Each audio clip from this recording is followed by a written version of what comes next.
वो उत्सव बन जाता है। और वही उत्सव आज हम लोगों के बीच है।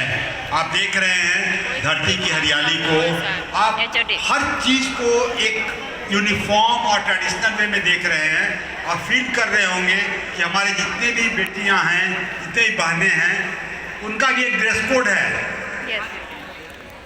लाल पाल का साड़ी, लाल ब्लाउज, यूनिफॉर्म। आप देख लीजिए, इस तरह से आज प्रकृति का पूजन है और सरहुल का पर्व हम लोग चैत महीना के शुक्ल पक्ष से शुरू करते हैं और पूरे बैसाख तक चलता है। चैत बैसाख हम लोग के यहाँ आप देख रहे हैं कि सरहुल आज 1 तारीख को है, 1 अप्रैल को है। लेकिन नॉर्मली आप जब गांव में जाएंगे तब आप फील करेंगे कि सरहुल अलग अलग टोली में, अलग अलग गांव में, अलग अलग डेट में होता है। ताकि इस गांव के लोग उस गांव में भी जाके शेयर कर सके, उस गांव के लोग वहां भी जा सके, तो महीनों चलता रहता है। सरहुल है क्या? तो सरहुल एक हमारा आदिवासियों के लिए कह सकते हैं नया साल है। नया साल है। आप ये भी कह सकते हैं कि सरहुल के दिन आज का एक ऐसा दिन है इस दिन सूरज और पृथ्वी की शादी हुई थी। अगर आप सरहुल को ठीक से पढ़ेंगे, जानेंगे, तो आप फील करेंगे कि सरहुल अपने आप में एक इंडियन नॉलेज सिस्टम का बहुत बड़ा पार्ट है। और इंडियन नॉलेज सिस्टम को चलाने के लिए जो जरूरत है वो क्या है? सूर्य, जल, पृथ्वी, जंगल, पहाड़, पर्वत, जीव जंतु सब मिलाकर एक सोसाइटी बनता है। और इसमें से किसी भी एक पार्ट को अगर इम्बैलेंस करते हैं तो क्या होता है? ग्लोबल वार्मिंग शुरू हो जाते हैं, बहुत तरह की प्रॉब्लम्स इन्वायरमेंट में शुरू हो जाता है।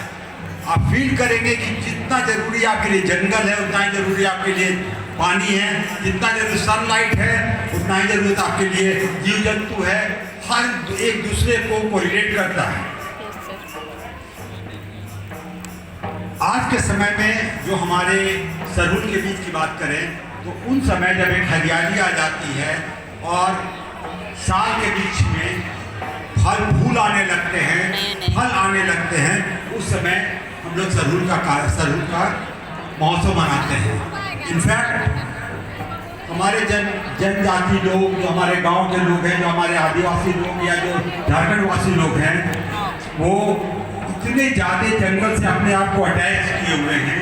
और अटैच करने का कारण है कि आदिवासी एक समय में जो जंगल था उसको कृषि योग्य जमीन बनाकर अपने आप को एस्टैब्लिश किया।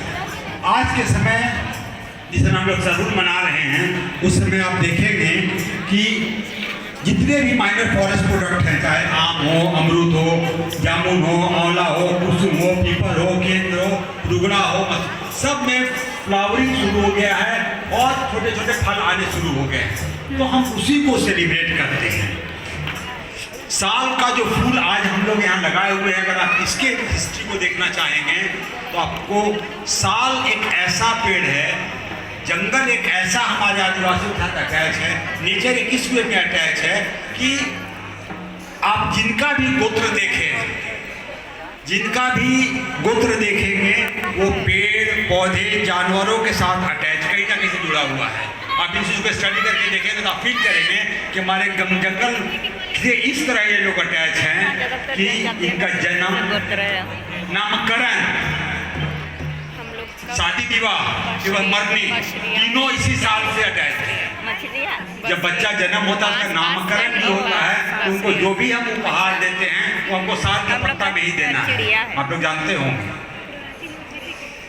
शादी में हम लोग के यहाँ मंडप बांस का बनता है, लेकिन वहाँ पे वही साल का पेड़ का मंडप बनता है और साल को ही साक्षी मान के शादी होती है। हमारे यहाँ अग्नि को साक्षी मानते हैं, वहाँ साल को बांधते हैं। फिर मरनी में साल के ही 6 डंडा, कुंवारी डंडा, वैसे साल के वृक्ष जिसमें न फल हैं न फूल नहीं लगा हो, उस 6 को लगाकर तब उसके ऊपर लकड़ी डाल के तब हम लोग आदिवासी लोग हमारे मतलब जन्म से लेकर अंतिम तक ये साल से ही अटैच रहते हैं और जंगल से ही अटैच रहते हैं। साल का फूल जो आज आप यहाँ लगाए हुए हैं, ये साल का फूल इनका एक तरह का फूड भी है। जब साल के फूल को ये लोग डंडा से पीटते हैं, उसका झिल्ली हटा देते हैं। झिल्ली हटाने के बाद उस साल के को ये लोग साल के पत्ता में लपेट कर रखते हैं, और आप जानते हैं वो गुड़ की तरह मीठा होता है, और रोटी के साथ उसको मिला के खाने का भी काम लाते हैं, यही फूल को। सही बोल रहे हैं? चलिए, धन्यवाद।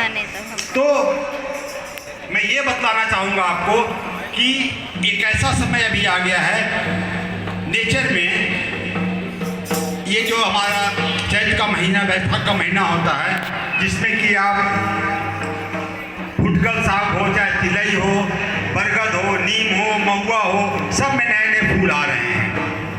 ये जंगल के अपने आप में इतने एजुकेटेड हैं कि ये जंगल से ही अपना मेडिसिन भी कर लेते हैं। किसी को कट जाता है तो नीम का तेल, करेंज का तेल एज ए मेडिसिन भी यूज़ करते हैं। जहाँ पे ज़रूरत पड़ता है वो नीम और या करेंज को खिलाते भी हैं। स्टार्टिंग फ्रॉम मॉर्निंग दतवन भी वो नीम और करेंज से ही करते हैं। तो इस तरह से वो किस तरह जंगल से अटैच है और किस तरह जंगल का हर एक चीज़ को यूज़ करते हैं, उनकी ज़िंदगी से किस तरह अटैच, अगर आप इस चीज़ को जानेंगे तब आपको लगेगा कि ये बहुत बड़ा पर्व है, और इसके पीछे जितना साइंटिफिक और जितना एथिकल और जितना ये देखना चाहेंगे वो सब मिलेगा। नेचर अपने आप में एक बहुत बड़ी चीज़ है, और उस नेचर के हम लोग एक बहुत छोटे पार्ट हैं। जो लोग नेचर का पूजा कर रहे हैं, जो जंगल, पहाड़, वन, प्राणी सबको रक्षा कर रहे हैं, उससे बड़ा आज के समय में कोई मनुष्य नहीं है। ये पर्व सिर्फ झारखंड में नहीं होता है, बिहार में, यूपी में, waste Bengal, Orissa, Madhya Pradesh, even foreign में भी आज सरहुल हो रहा है। और मॉर्निंग में मैं विदेश में भी एक मैसेज लेके आया हूँ सरहुल पर्व की शुभकामनाएं। सरहुल पर्व के लिए ढेर सारी शुभकामनाएं देने के बाद मैं यहाँ पे आया हूँ। उसी तरह अगर आप देखेंगे सरना का मतलब क्या होता है? सरना सुनते हैं? Yes sir. मतलब क्या है? सरना है क्या? शरण देने वाला कौन है? जो रक्षा करता है। सरना अपने आप में एक बहुत बड़ा मैथमेटिकल और एक एजुकेशनल ऑर्गेनाइजेशन बन सकता है अगर हम लोग तो सही ढंग से स्टडी करें। सो आज जैसा कि त्रिवेदी जी बोल रहा था, तो NKP नेशनल एजुकेशन पॉलिसी से लेके इंडियन नॉलेज सिस्टम पर उतर गए थे। जैसा बोले कि आज नाचने गाने का दिन है, भाषण का दिन है, एजुकेशन का दिन नहीं है। तो मैं पुनः आप लोगों को रांची विश्वविद्यालय परिवार की ओर से ढेर सारी शुभकामनाएं देता हूँ। आप लोग यहाँ आए उसके लिए धन्यवाद देता हूँ। Thank you sir. सरहुल की ढेर सारी शुभकामनाएं। हमारे प्रेस बंधु लोग बहुत मात्रा में आए हैं और बहुत जगह पे कार्यक्रम है, उसके बावजूद भी इन लोगों ने बहुत बहुत समय दिया। मैं अपने प्रेस बंधुओं का भी बहुत बहुत धन्यवाद देता हूँ। जोहार। जोहार सर।